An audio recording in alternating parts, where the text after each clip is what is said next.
Zoom recording. Okay, this I think takes like 2 or 3 minutes. We'll just watch it for a few minutes. I think it's just a sweet story, and, we'll wait for others.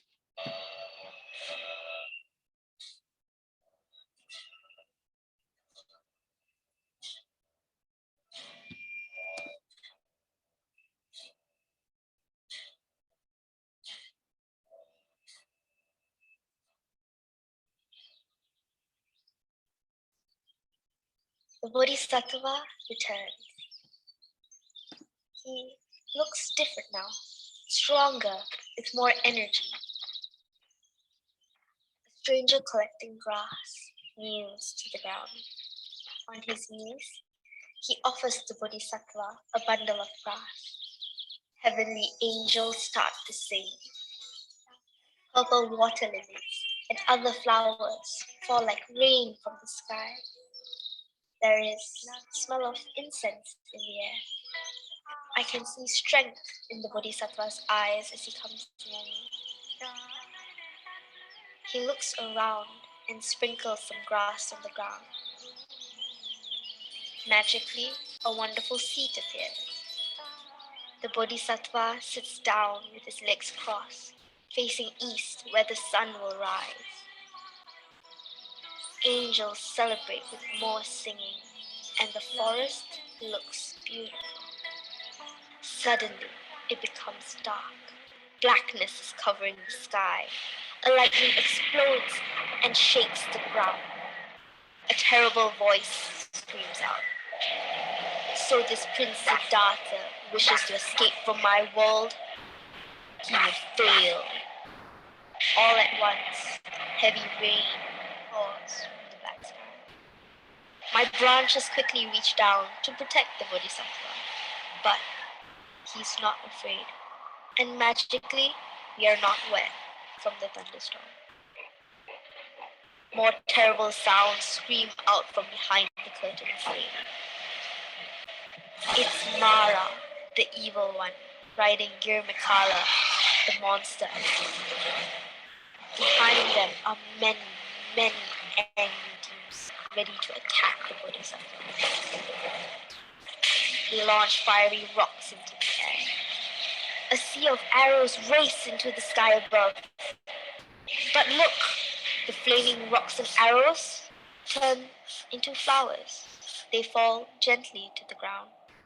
The demons rush forward to attack with their swords and their axes, but their weapons turn into flowers too as they fall to the ground. Mara punches into the air, shouting, "Get up! You cannot sit there. I am king. I give people all they desire. I am the giver. I should sit there."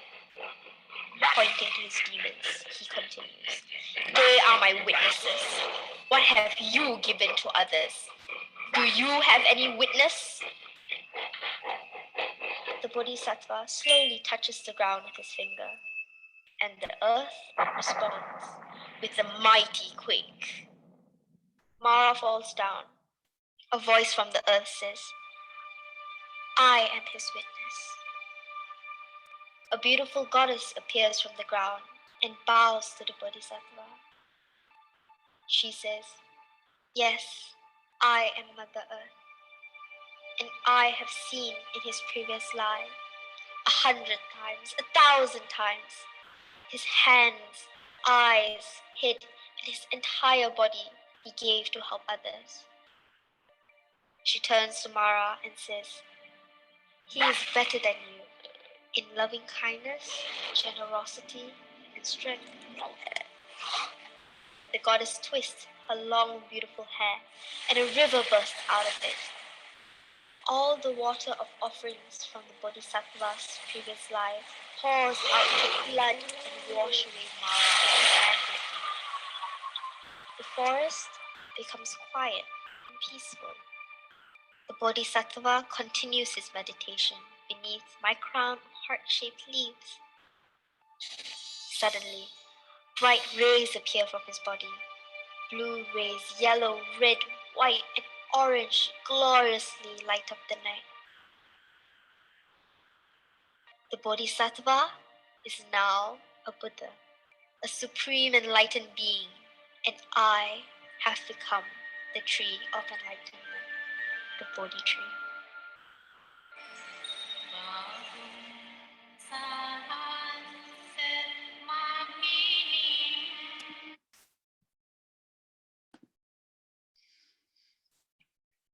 Wasn't that spectacular? I don't know who the narrator of that piece was, but I would take that voice any time. Just a sweet, I used to watch cartoons as a kid on Saturdays. I wish this had been one of them. I wish this had been one of them. That's what my brothers and I did while we were beating each other up in Romeoville, Illinois. That's what we did for fun. And then went and wreaked havoc on the entire neighborhood, as I understand it, part of my gangster training. So there's that. I want to then take just a moment before we sit. I'm always amazed by the synchronicity, always amazed by the synchronicity of life.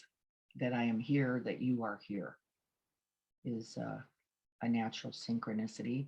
And as I was flipping through my emails quickly, this came to bear from another tradition. And I believe all traditions carry stories. They carry stories of our humanness, of our resilience, of our capacities for being human, both in love and in frailty. And this came from Terry Hershey, who I read every morning, and I loved it. I thought, what a beautiful way to begin. So I will read this as you prepare to sit. Freedom doesn't happen by force. Real change happens in the heart. Romans 12:21 reminds us, don't be overcome by evil, but overcome evil with good. What might that look like? We take action, we figure out ways to pour goodness into the lives of other people, into the lives of strangers, into the lives of people we don't agree with, we don't look like. We disarm hatred with forgiveness. We go the second mile to cultivate understanding. We choose to model graciousness, friendship, prayer, partnership, and hope. We don't give up. That's by Glenn MacDonald. And here's a Celtic poem that I enjoy. I thought it would be a perfect share. A familiar stranger. And when I say this, I also mean the forces of Mara. I'm not just talking about some other, I'm talking about these qualities in us that we don't want to see, that we hide, that we feel shame or guilt, that really the only promise for happiness or freedom is to befriend them. And here's what the Celtic poem had to say. I saw a stranger today. I put food for him in the eating place and drink in the drinking place and music in the listening place. In the holy name of the Trinity, he blessed myself and my family. And the lark said to her warble, often, often, often goes Christ in the stranger's guise. Oh, oft and oft and oft goes Christ in the stranger's guise. And I loved that as the perfect complement to these forces of Mara, who we also too often tend to make a stranger. The goodness of us as well as the vulnerability of us, we disown and disconnect from, and so cannot be fully human. And so we're going to practice with that today. So preparing to sit. Taking some just nice breaths as you anchor into the seat you've taken, just like in the story of the Buddha.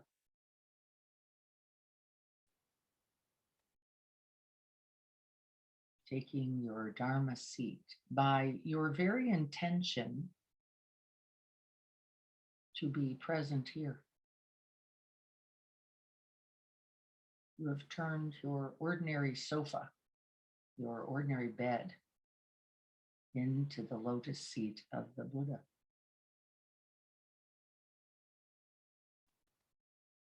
We're just making contact with the body, feeling the top of the head, its regalness and nobility, this birthright of being human. Let's use it.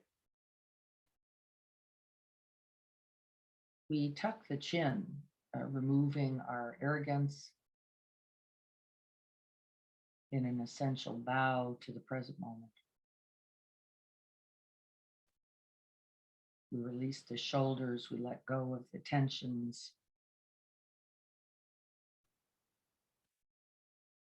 We make contact with the reality of this being alive, and we breathe.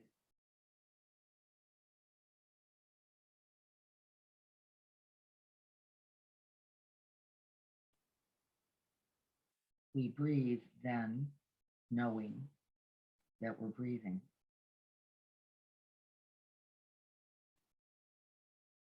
As simple and as real as this.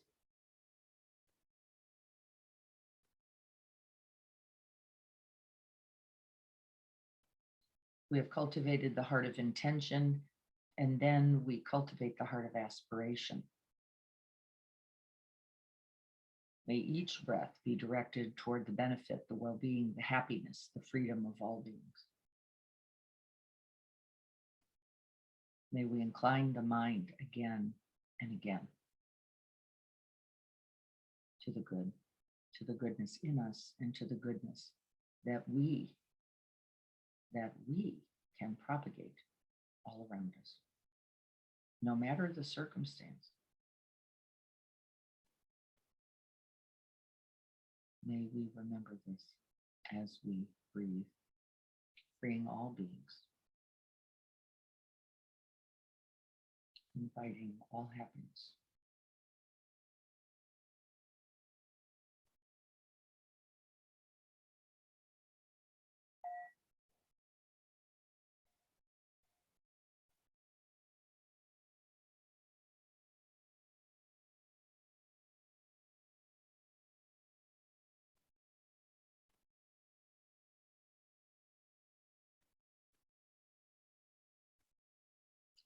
Now, if the ego or Mara has grabbed any of those words, what naturally happens is that we begin to puff up, get architecture, think we have to be some other way. These are simply the forces of Mara operating with doubt.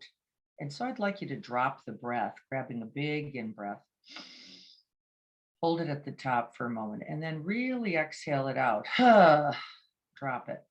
Drop back into your true nature. Do it again, breathing in.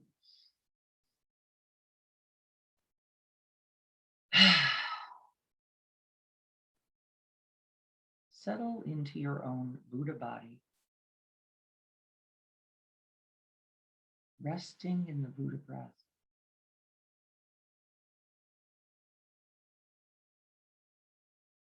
There is nothing else to be. This is it. Awake and present, intentioned with the aspiration to offer happiness and freedom to all. Nothing better. Let's breathe that.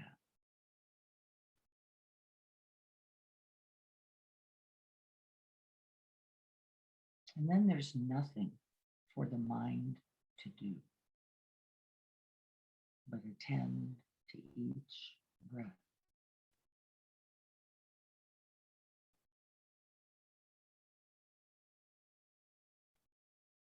You are sitting in the refuge of the present moment, complete possibility.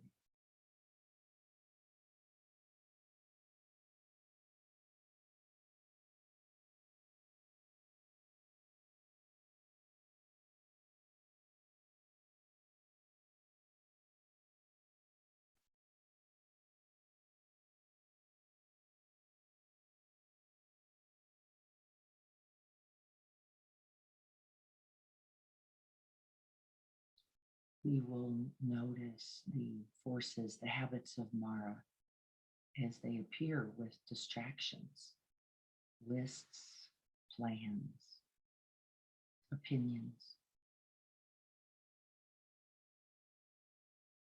We smile at Mara because in its recognition, there is no power.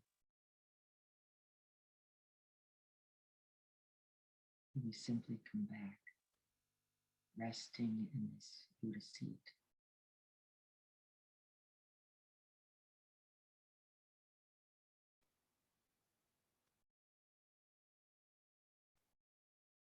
The seat is always empty. It is always available. It is awaiting you.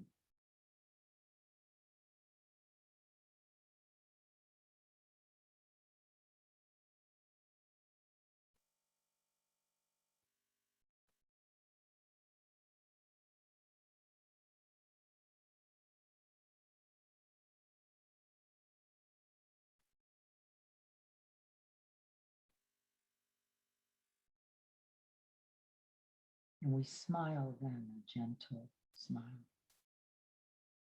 not by force, but from making contact with the truth of our own Buddha nature, Christ nature.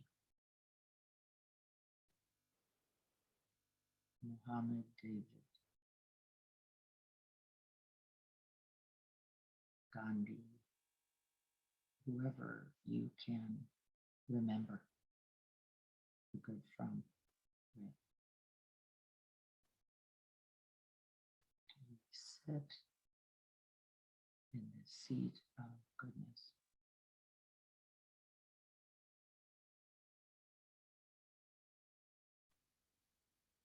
And because it is a seat of completeness, of wholeness, of interconnection, of no holding, no resisting, we can offer whatever comes to you.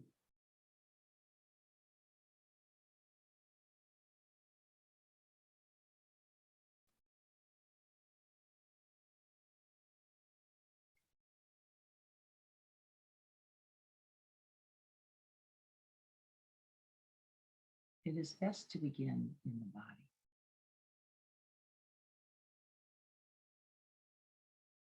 Stay grounded in contact.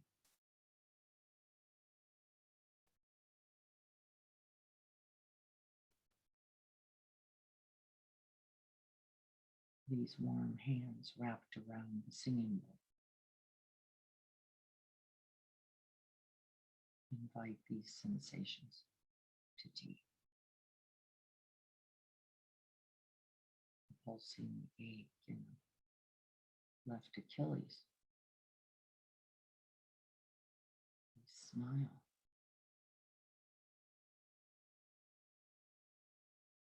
Invite it to tea.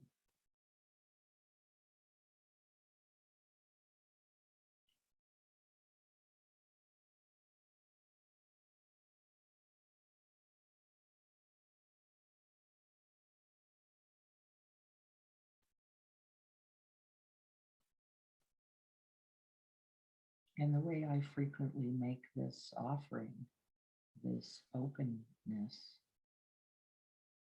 is by simply breathing it in, touching into it, rather than turning away. I see if I can make contact. Breathe in and stay.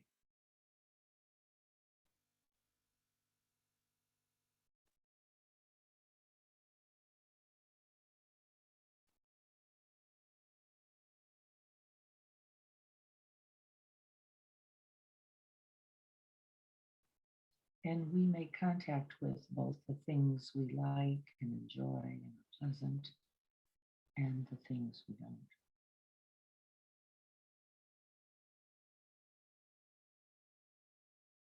As Rumi says, can we welcome and entertain them?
We feel and sense, we know and see the forces of Mara right here in our very distractibility or restlessness, in our sleepiness, our spaciness, maybe in our wanting the last breath or hoping for another one.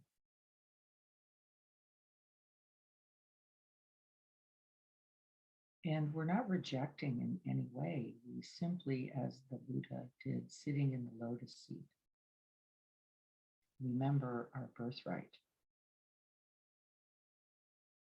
gifted this precious human life to see the nature of this mind, of this heart, and calmly abide.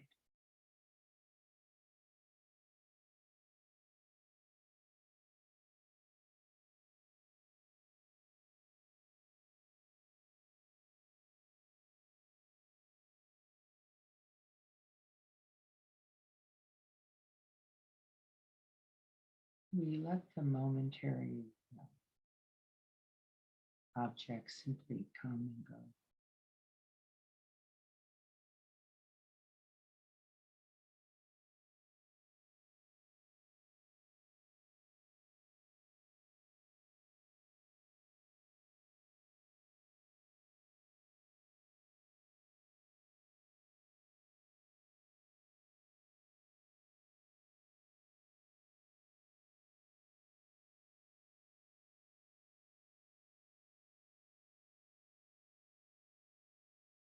In this moment, in this light of awareness, there is nothing more to be gained. There is nothing to get rid of.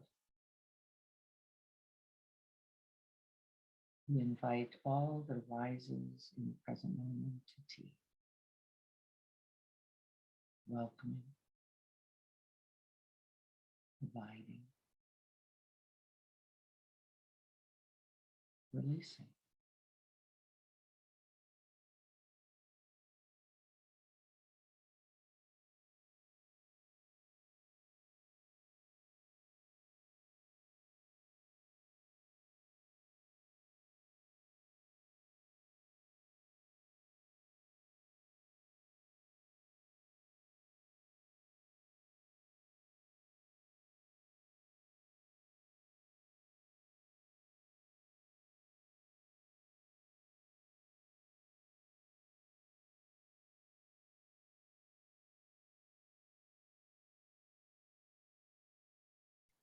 The forces of Mara, the conditions of this life,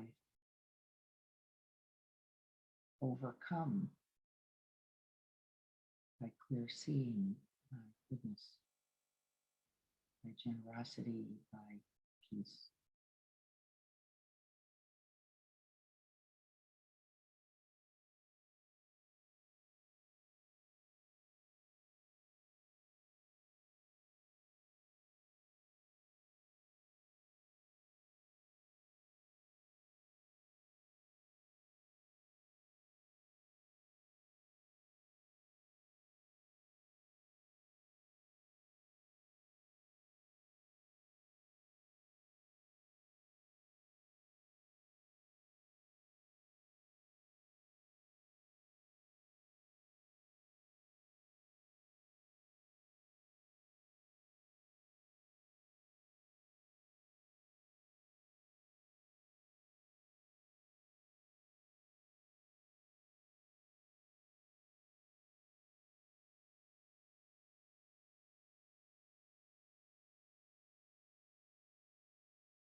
Of course, Mara is often depicted as a demon god, a strong force And of course, it can make its appearance in this way, but I often like to relate to Mara as a lost child.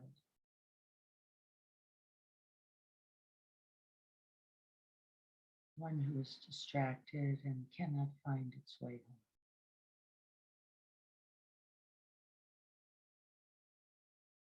Because, of course, that is the reality of Mara. Simply fearful,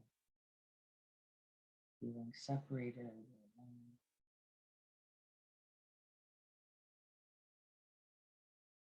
And so we invite that child home. We invite Mara to tea. We open our hearts and include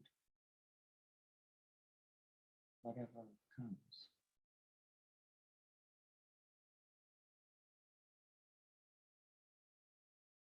This is Dana Paramita, the essence of generosity. This is Metta, the essence of kindness.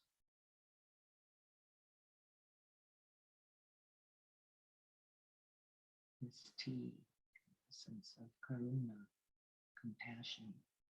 How could we not feel for this?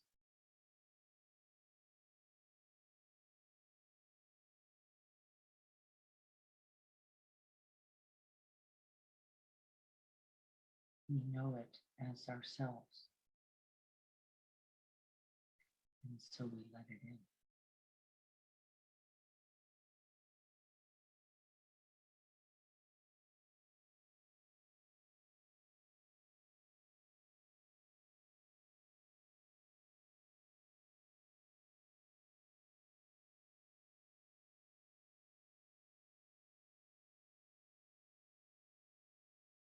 This insecure, fearful, lost child seeking comfort.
When we remove the distressing disguise of Mara as the demon god, we see the vulnerability.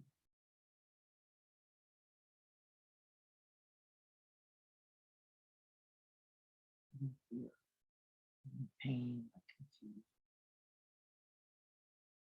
And we can open and embrace it. We can invite it to tea. Offered cocoa and toast, whatever's needed.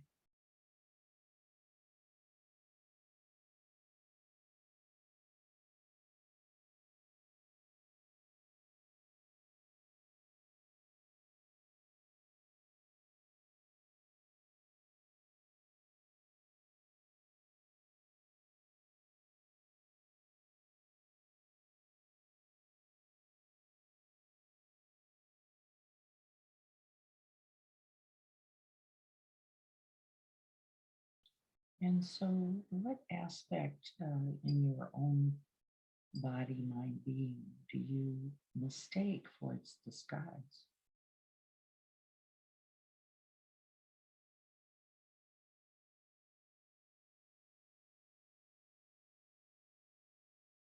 And for some of us, it's things like righteousness that comes from, well, I'm a practitioner, I pray, I attend meetings, or we got a lot of gold stars we look for.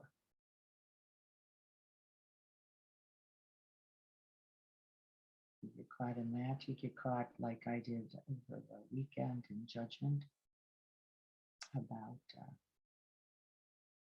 others as different, and in some way, by virtue of that, unworthy, undeserving. Of course, it's not true. Can we see beneath the disguise? So the hungry, lonely, fearful, or lost child of Mara in us all.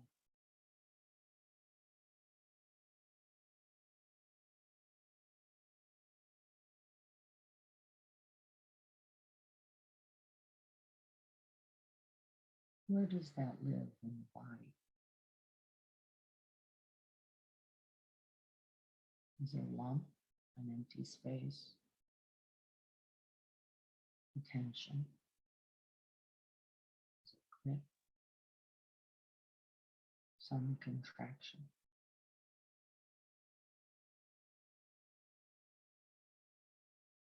Make contact, breathe it in, create space and room.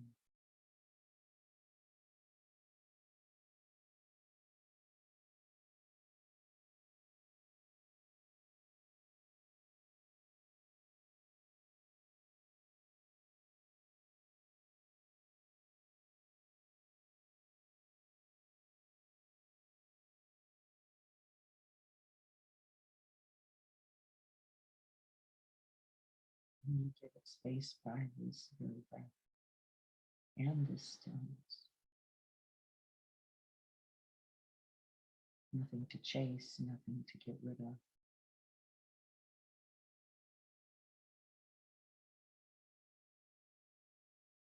Be here.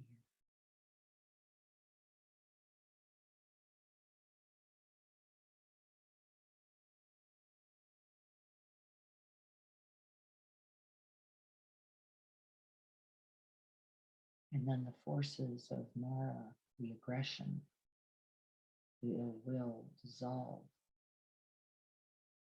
into flower blossoms. You can feel it. You can feel the softening, releasing.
May we take time each day to sit in this lotus seat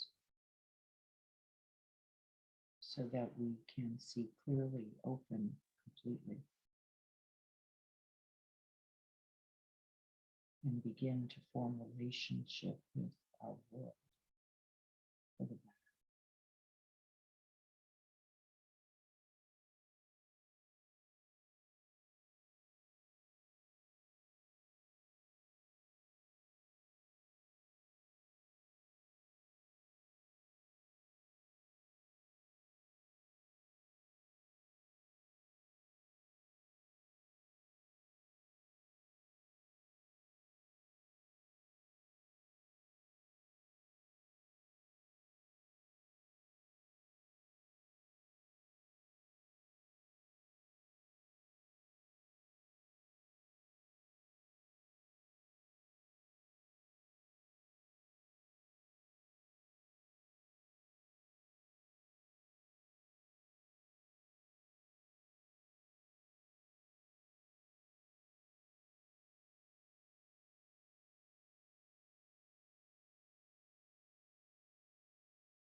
And from the seat of ease, of happiness, of joy, and peace, we offer these blessings.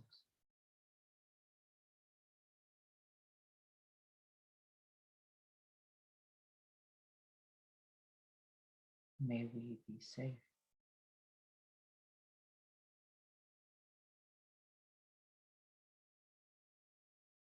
May we be free from inner and outer harm.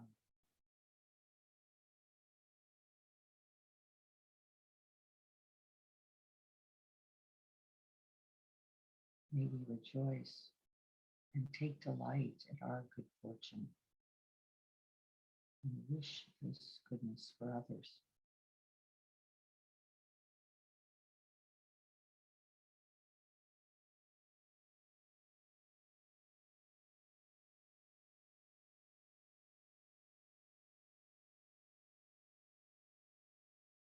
May we establish the mind and heart of equanimity, still and spacious, letting the whole world fit in.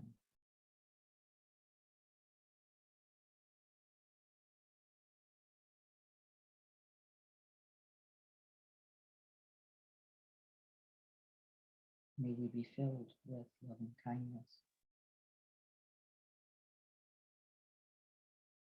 And may we be well.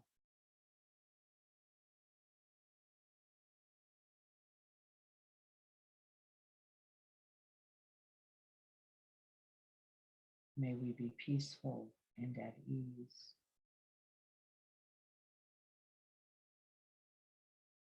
May we all be happy.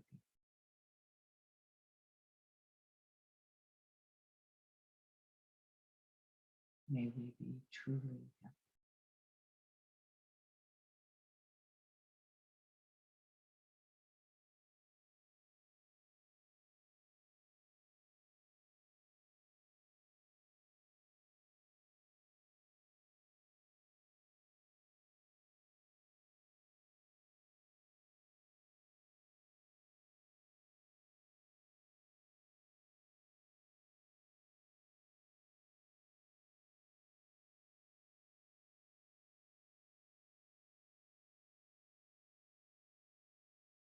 May this practice today contribute.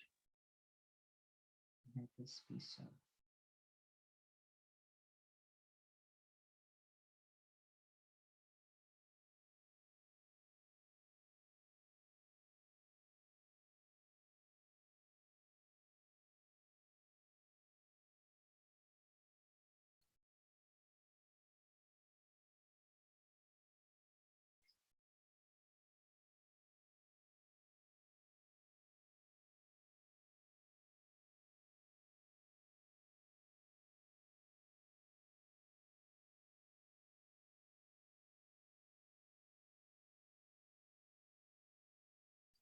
So be it.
I want to thank Andy for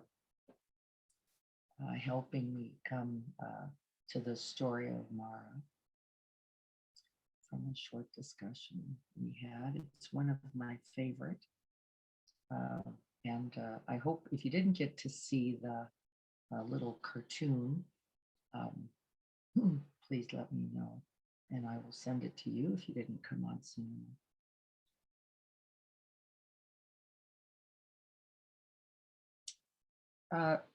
So since the reality of this personalization, this anthropomorphing of Mara is simply aspects of our own heart mind. They are not separate. They are not something other. They're not over there. They're not in the other at all. And in fact, they are really, as I said in part of the practice, the most fearful, the most judging, the most confused, the most desperate, alone aspects of our own mind. I don't want to say being, because I don't think that is our being. These are simply conditions or qualities of mind. We'll be talking on Saturday about the 5 hindrances.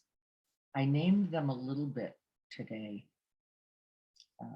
because we do frequently, right in the middle of our meditation practice, don't we notice these arising obstacles or hindrances? We often think of them. Sometimes they're called obscurations, elements of ego, somebody might say, that cause a disrupted mind. And we know those as restlessness, a distractibility, a racing monkey mind might be one, kind of slothful, lethargic, like I can barely get to the seat. And when I'm in it, I don't really want to be there. And I'd rather be thinking about my coffee and, when I'm going to get there. And I can't wait for this day to be over. And there's kind of an energylessness for the vitality of life, for the vitality and the reality of life. And so that can be kind of these physical manifestations. And they are frequently joined, or in fact, inspired and birthed by often certain qualities of mind. And those qualities are similar. One is attachment or craving, which has an essential, hungry ghost element in it, never satisfied, never enough, never complete, always seeking, craving, wanting something, and wanting something else, its other side, its other version, this wanting it not to be like that. I was going to a governor's dinner for Rotary yesterday. I was just like, why did I sign up for this? I can't believe I did it. What was I thinking? There are going to be people there for 3,000 years of Rotary, and I'm going to have to sit with somebody who's going to tell me. And of course, none of it was like that at all. This was my own Mara in Come Alive, my own, like, I don't belong here. This isn't my place. These aren't my people. They are different. They have given lifetimes, generosity and commitment to service. And if my gangster father could only see me now. And of course, none of this turned out to be true, but the forces of Mara were really there, that insecurity, that fear that I'm not good enough to fit in with this, that I'm not going to have the right outfit on, and I'm not going to have anything to say. And again, of course, this isn't because any of this is real. It's all deluded. It's all make believe. It's because Mara, those forces, that sense of insecurity or fear or separateness, had already gotten into my head. This was something very new for me. This is not something I normally do. So I understood a little that it was based on the unfamiliar. Like, I don't know how to do these things. This is not my training. of course, that none of it is true. None of it is true. And so, can we open into that? The reason I got there was I was like, okay, you signed up, you show up, and then see what's really true. And so, one of my questions to all of you is, how do you notice this separating, these forces of Mara come alive for you? How do you pick them up? Is it in your judgment, in your righteousness, in your believing something permanent about yourself or another? Is it in feeling failed or inadequate in a particular area of your life? Let's chat about that. Come on, or chat. Where do you see Mara? And what is your typical response? I do know what it is not, is, oh, welcome, Mara. This is not, Mara is established. Interestingly, it requires two elements. It is not just the appearance of Mara, it is our rejection, it is our refusal, it is our denial, it is our pushing down, pushing away. No, Mara. Mara requires this to gain force, to gain energy and power. If we go, no, come on in, actually it just simply dissolves into those lotus blossoms, into the softening, opening heart. So don't believe it's just Mara, life happening. No, no, no, no, no. It requires you and a certain quality of your own mind. And so Andy writes here, Mara never helps me pick the right clothes. Yes, Andy, there it was. Yeah, I had 15 texts going, I only have this one dress. I don't think this is going to cut it. And so the person, here's a funny story about this, since Andy mentioned this. The funny story is the person who wrote me began by being Mara for me. Guess what she wrote? Everyone's here in cocktail dresses. This is what the person who's trying to help me writes. Everyone's here in cocktail dresses. I'm like, oh no, I just bought this thing at Marshall's in Las Vegas. I don't think this is going to work. Everyone, now again, none of it was true. Let's delusion every which way. None of it's true. It doesn't even matter is actually what's true. But because of my insecurity, my unfamiliarity, I don't know how to do this. Now I'm going, oh no, I've got to turn around. I got to go get some kind of accessory for this thing. This can't possibly work. Not true. And yes, forces of Mara, my own mind going, this is not enough. You do not have what it takes. This is not your territory. You do not have this training. I don't come from, there were people there, by the way, who have been in Rotary over 70 years. There was a 100-year-old man there, a veteran. Wow, 100 years old, who had been in Rotary 70 years. Wowie, wow, wow. And yes, it's okay to be inspired by that, isn't it? But it is not okay to compare or judge ourselves against it. And this was one of the forces of Mara. So thank you, Andy. Yeah, picking the right clothes. There's one nice example of Mara. What are some others for you? How does Mara show itself?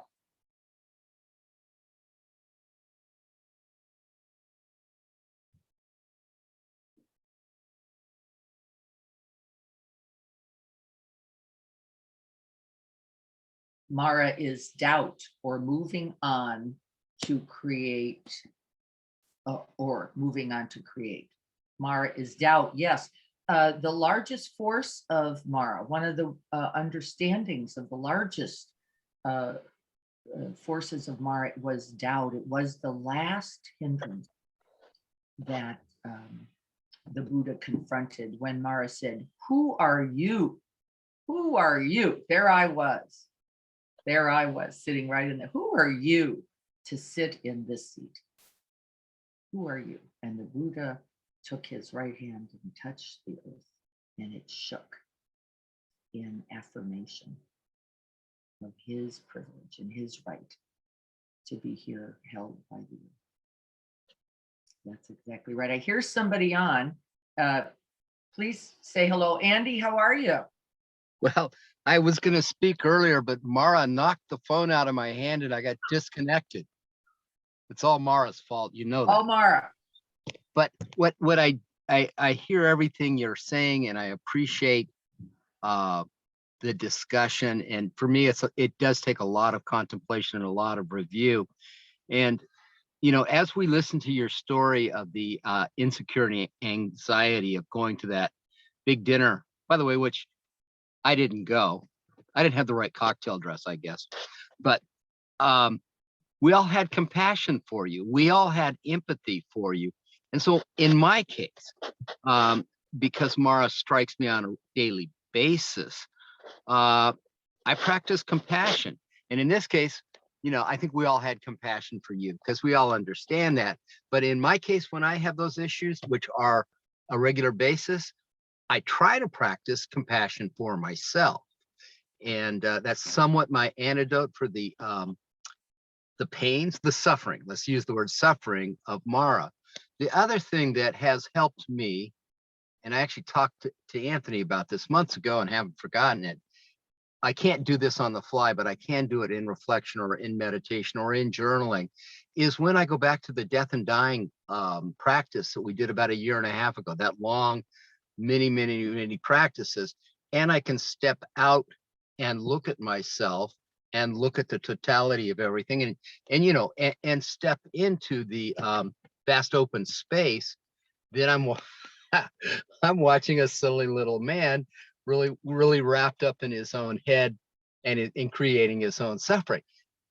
All that being said, remember, I can't do that on the fly. I'd sure like to.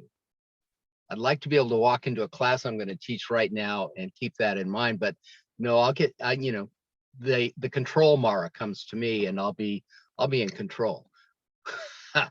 Trying to be, yeah. That's a lot of suffering. So that's all I got. Thank you. That's beautiful.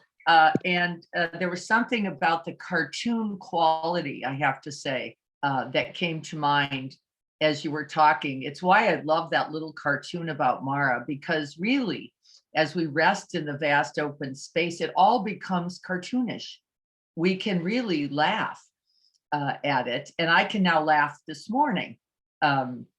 You know, noticing the cartoon quality, the caricatured qualities that I constructed about those others and about myself. And really, it's actually today just a funny Saturday cartoon, but it does require something Andy is saying that's so essential for me. And I know this for my own self.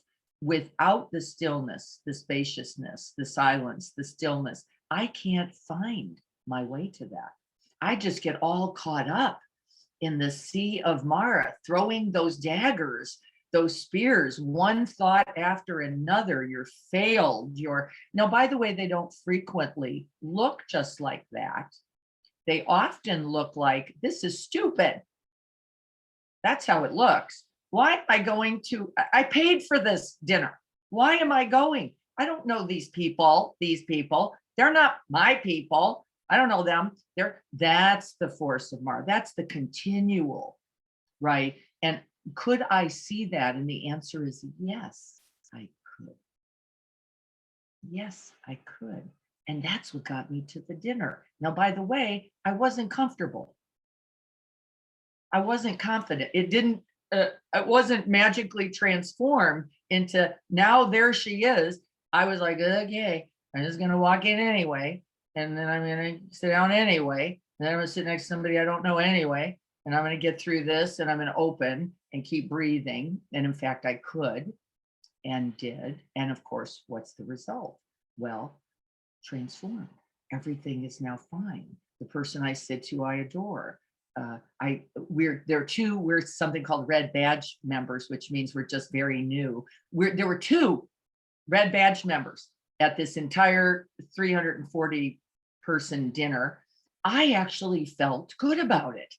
I actually went, yes, I'm here. Yes, I don't know anything. yes, I've got 6 minutes in Rotary. No, I don't know how to do this, but I showed up. And actually, I could feel the goodness of that. I was reminded then of the goodness of that. It isn't because it was pretty. It was because, well, I showed up anyway, and it mattered.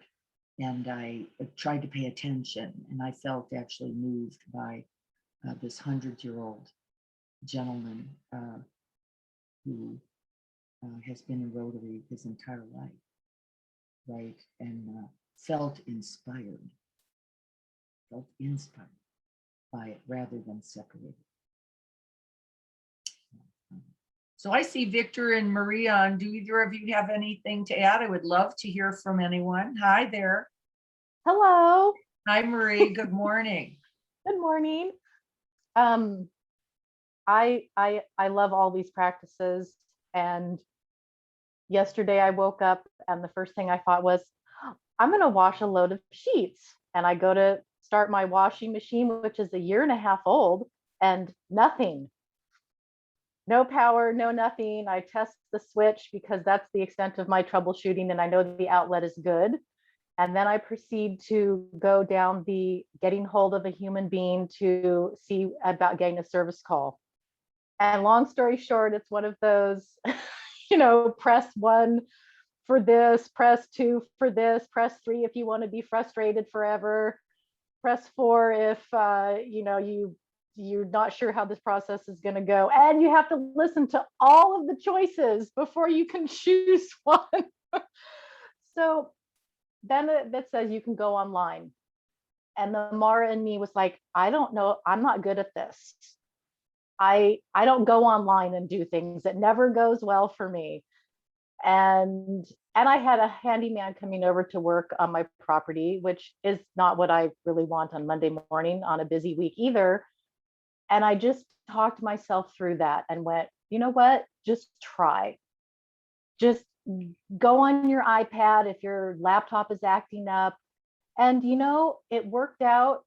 And I got a human being on the phone after I'd confirmed an appointment. And it's all those reminders of, I just talk myself through this, like just try something. It will be okay. I haven't lost a limb. So Yes.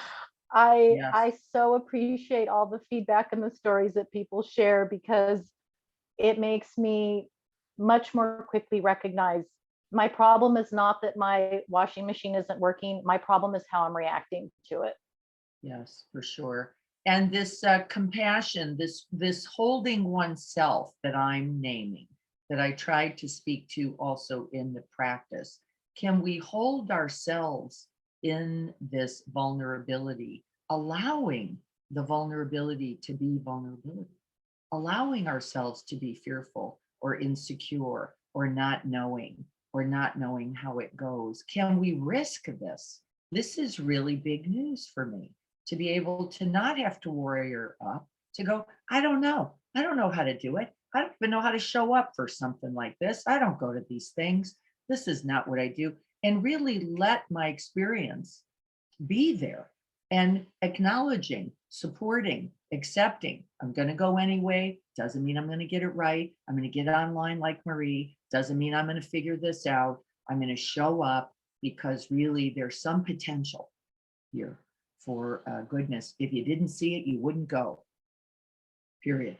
If you didn't see it, you just wouldn't go. And I kept reminding myself of that. Okay, I can show up. I can, and I've done this a lot. So you would think that by now, with all of the years of just show up, bring yourself, just breathe, that it would dissolve. And it does more quickly over time. That's true. But is it still there? It is. And does it get to be? It does. It's okay. It's okay to feel vulnerable. It's okay to feel fearful. It's beautiful when we can call it by name and invite it in and offer it tea. Like it's all right to be nervous like this. It's all right to be uncertain. It's all right to feel. It isn't doubt itself, is it then? It isn't restlessness itself. It's not sluggishness itself. It's not even attachment or aversion itself that is the problem. The problem is simply the mind that says, no, you may not be this, and shuts it down and cuts it off and causes suffering, Andy said. It is the cause of suffering, not the attachment or the aversion, not the restlessness or the doubt, not a problem. Actually, the recognizing is where all of the freedom is. It's half the story. Remember, we've talked about this before. The other half is what Andy said. Can I feel for myself in this moment of vulnerability? Can I remember that others just like me know this, feel this, are pained like this too? It was very hard for me to do that, by the way. I did try that yesterday as an example. I was going, I know others, no matter how many years you've been a Rotary, no matter how beautiful your dress, no matter how many sequins are on it, no matter how many pins, Rotary pins you're wearing, I know there's insecurity there too. I couldn't connect with that. I couldn't, because I value that. So I'm like, all those people with 30 Rotary pins for 30 years of service, of course they're not feeling insecure. Now, by the way, this isn't true either, is it? Because insecurity doesn't come from that. It doesn't come from, now I've got $25,000 or 100 years in Rotary or the perfect partner, or that's not where happiness comes from. And it's not where suffering comes from. It comes from what Marie said, this quality of mind that goes, this is insufficient. This is not like others in our humanness. This is somehow, I am separate. I am separate. We will always suffer from that separateness. And so, no, this is the force of Mara, that constructing the delusion, it's very certain, the delusion of separation is always going to cause our suffering. Me, the me story, only I'm the one who's got to endure. I'm the one who's got to struggle. I'm the one who's confronting this challenge in some way differently than others. And then we find, says the neuroscience, don't we, evidence for its truth. We find evidence for the truth of it. How did I do it yesterday? You already heard. The person texted me saying, everyone's here in cocktail dresses. And I went, there it is. I knew it. I knew that I was not dressed correctly. And now it's for sure that I'm not dressed correctly. Now, by the way, that wasn't even true that everyone was in cocktail dresses. It wasn't even accurate. She bought into my delusion is all that happened. Because I said, I don't know, I'm not thinking this is going to work very well. I got a thing here from Marshall's for 25 bucks. How's this thing going to work? And she went, yeah. Oh, I agree completely with you. This cannot work. Why? Everybody's in cocktail dresses. Really? I'm turning around now. But by the way, wasn't even accurate. Was not even true. But she bought in with me because what do we know? Insecurity leads to insecurity, leads to insecurity. Fear leads to fear, leads to fear. Good leads to good, leads to good. And so where do you place your mind? Because that's a choice. Good leads to good, leads to good. Right? There's the truth of our humanness. Thank you all for celebrating this Mara story with me. Victor, I see you just came on. Good morning. Good morning. It's good that there's a name for it, Mara, because otherwise it's too much, you know. And yes. I have this wave now that it's too much, and how can I do it? How can I do everything, you know? Yes. But I understand that, and it's good to name it. Yes, and in fact, Victor, you're speaking the neuroscience, number one, which is that which we name, we can now hold as an object rather than as an essential aspect of self. So that's beautiful. Just the naming itself, by the way, they say is the beginning of recognition. So that's already perfect. And then the second thing is, I see you, Mara, is the line from the Buddha story, which is, I see you, Mara, which is recognition and the acknowledging, I see you, Mara. And it's actually very workable. I agree. Now I can just say, I see you, Mara. I see you in the form of you have to be perfect. I see you in the form of judging mind. I see you in the form of shame. I see you, Mara. And so we can practice, can't we? Going, ooh, I see you, Mara. And by the very seeing, we have unchained the 12, we'll go over this a little bit this summer, the 12 dependent conditions that are the cause of suffering. We've broken the chain just by the recognition itself. And boy, do I love that, because when we don't, we get caught in that cycle of samsara, the 12 conditions that we'll go over in a couple weeks of suffering, codependent arising, from the seeing it to the wanting it to the needing it, and also in the reverse, the denying it, the pushing it away, the rejecting it, the not seeing it as our essential causes of harm. So Yeah. you're exactly right. I love Mara. I hope we can keep calling it. Here's my promise to you. Now that you've got the word Mara in your brain, I want you to watch this week how many times you either see something or hear something and bring the I see you, Mara. Yes, I quote. will. Yes, I see you. What's the name of the cartoon? I will send you the link.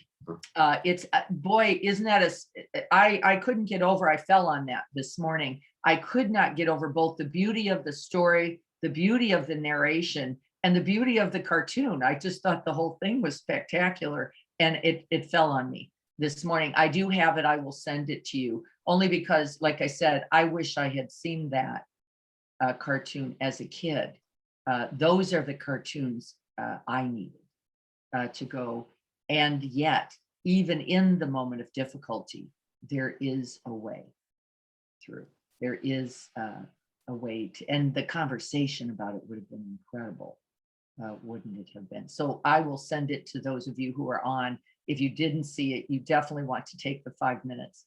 I saw part. We wish we were smart as the kids or wise, but it is not possible. So if it happens now, it's good. So it's good. That's right. May we bring child wonder. May we bring that child wonder to everything now. And again, I'm not so courageous often as to bring that, because that vulnerability feels scary, just like it did yesterday. Could I've just been in wonder and awe at what's this going to be like, this governor's dinner? That would have been spectacular. I brought a whole big storyline with me that comes with my other 60 years of, this never goes well. I'm always bored. I can't stand people getting up and getting awards. I hated it in high school. I hate it now. And again, completely not true, not accurate. It was not that experience for me. And I now get, because I was awake to that, I get to remember the next time, like, no, there is value in this. There are benefits in this. I cried when the 100-year-old man got his award. I was like, I can't even imagine getting out of a war and thinking, how do I continue to serve for 70 years? And that you're 100 years old at an evening dinner. That blew my mind. And he got a standing ovation, as he should. And I got to participate. I got to participate. I got to celebrate that goodness. And that's a part of what those things are about that I forgot as I was going, I can't show up. for this because I don't have what it takes. It's not true. I could celebrate that goodness with all those other people. Well, you got your lesson, right? That's right. And then you got to appreciate that Oh. things that get to you in a hard way, that those are things that are more profound, and you learn more from them. That's So right. in a way, then you if it don't was care easy what for you dress to you go, got you on. might not be a bad thing that you had to struggle, you know. That's right. I actually feel grateful, I have to tell you this morning, both for the struggle and for my showing up anyway, and for the amazing benefit of what I was able to get from it, which today I still feel completely filled up with and encouraged and supported it, even though I gotta do. So yes, thank you. I would say it is an act of courage in all of us to show up, even when we feel insecure, even when we feel failed, even when we feel fearful, even when we didn't want to go. But I don't believe in accidents either. So I was pretty clear. I bought that ticket. There must be something I believe is possible here, even though I forgot completely what that was, because I got all wrapped up around the Marshall's $25 dress. Going, this is gonna be bad. And of course, it didn't take very long where it wouldn't have mattered what I had on, and in fact, it didn't. And if we make that the point, that's usually something to look at too, right? What is it that's going, you don't have enough of something for this? It's never true, folks. It's never true. All right. Anything else before we sign off?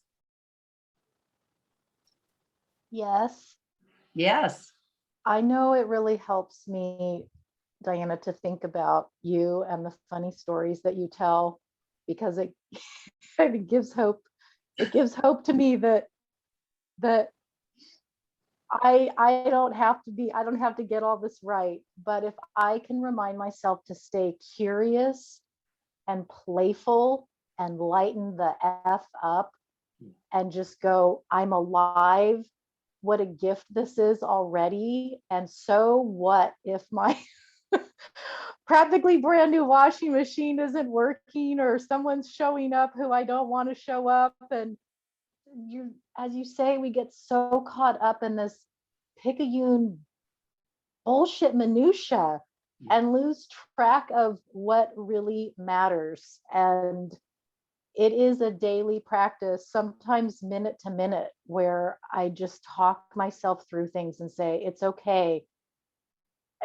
Not everybody else it gets this right either, is such a great reminder of just our humanness and as you say, other people like me, because oftentimes I feel like everybody else is better at this sort of technology stuff than I am. And it's not true. And if I tell myself it's true, then like you said, I'm just going to suffer. It's always, as you said to me the other day, it's always an inside job. It's always by my own hand.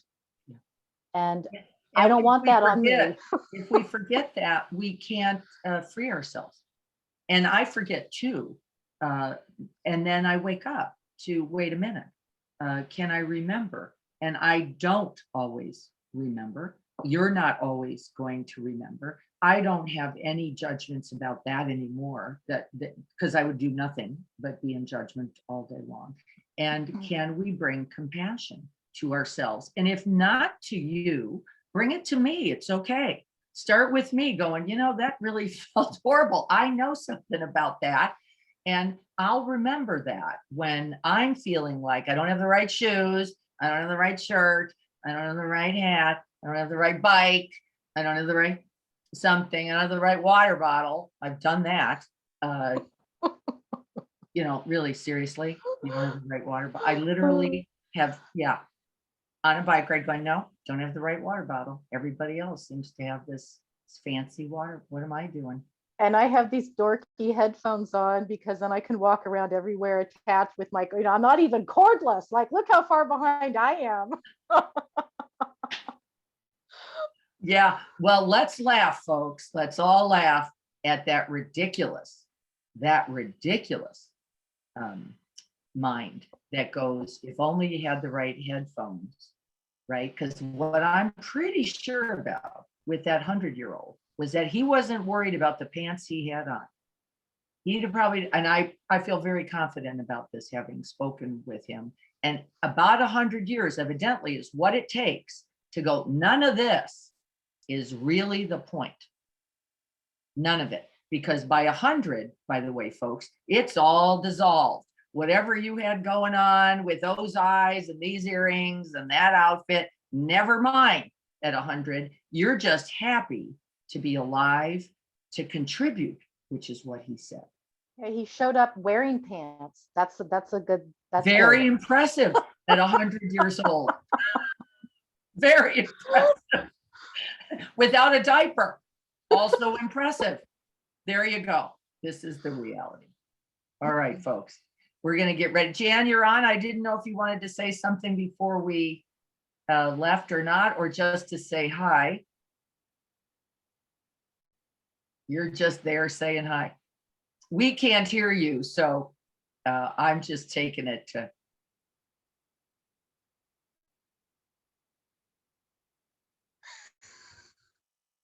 There's a little, if you move your cursor, there is a little line that comes up. And in my left corner, it has mute and unmute on it. Yeah, I just couldn't reach it before. It wouldn't go off. But yeah, anyway, just saying hi. Good morning, everyone. Thank you, Diana. That's it.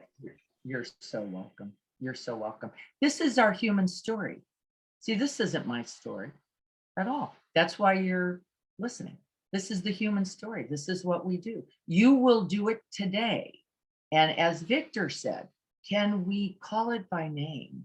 I see you, Mara. I see you. And now you have no power. You have no power over me and this mind. And so let's do that together. Thursday morning, I will be on. We will be doing a primarily silent sitting on Thursday at 7 a.m. Greg's not back. And then Saturday at 7:30, we're doing our garden. So please, if you'd like to join, we're going to once a month on the first Saturday do a garden meditation. We will be here at 7:30, and I will be talking about the 5 hindrances, continuing the conversation about those forces of Mara. In a little more specifics, I hope that you can join me then. So let's just gather ourselves for a moment, remembering the preciousness of this human life and its impermanence, that each breath is a gift, and it doesn't matter what you've got on. May we offer the benefits of this practice today to all beings everywhere. May we all be happy, safe, free, and dwell in the present moment. And may this practice today contribute. Thank you all for being here.